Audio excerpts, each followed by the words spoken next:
Section 4. Refined evil and competitive evil. Another thing that G-rated shock value is not about is purity. It's about showing the aggressive and rebellious side of innocence rather than the pure side of it. It is the dark, poisoned, offensive, evil, and nightmarish side of the G rating. The side that doesn't plan on losing to the R rating, even when it plays the R-rated game. But it's still a refined and gentlemanly evil, an evil with taste, class, and style, willingly censoring itself and not even requesting its competition to be censored. Handicapping the trite and often tasteless shock value formula of the R rating through censorship would be a direct insult to G-rated shock value's confidence in achieving dominance on its own. G-rated shock value is a Superman philosophy. It is a Superwoman philosophy.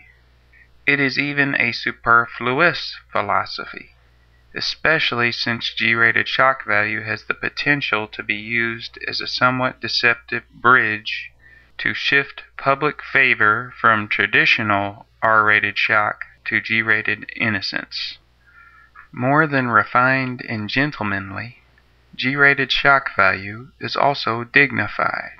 It's about being as evil as possible, without really doing anything tasteless or wrong. It strives for the most perverse imagery possible without any kind of sex or gore, in a sickly, deranged, but dignified manner, all for the purpose of pushing innocence to a shocking extreme.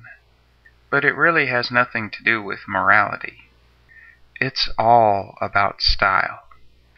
Abuse, theft, vandalism, and other horrific crimes are all actions of someone without dignity. Someone who doesn't have enough style to care for the feelings of others. They have no place in the G-rated world. But one can still be evil without resorting to such harmful thoughts. Practicing drug-free hallucinations is one way.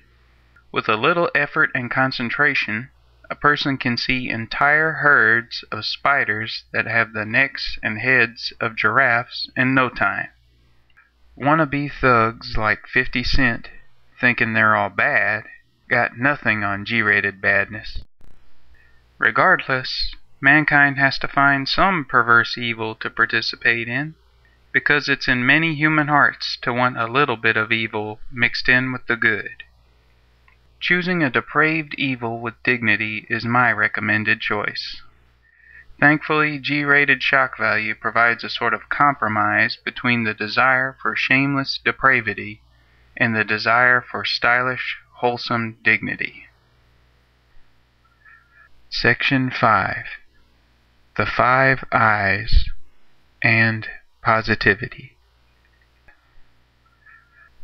The mixture of corruption and dignity that make up G-rated shock value can be broken up into the 5 I's, a variation of Kurt Angle's 3 I's.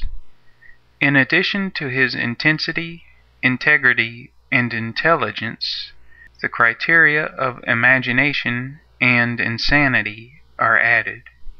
But one thing that's not among these is positivity, mostly because that word starts with a P. But even so, positivity so often goes against intensity that it can't shock anyone.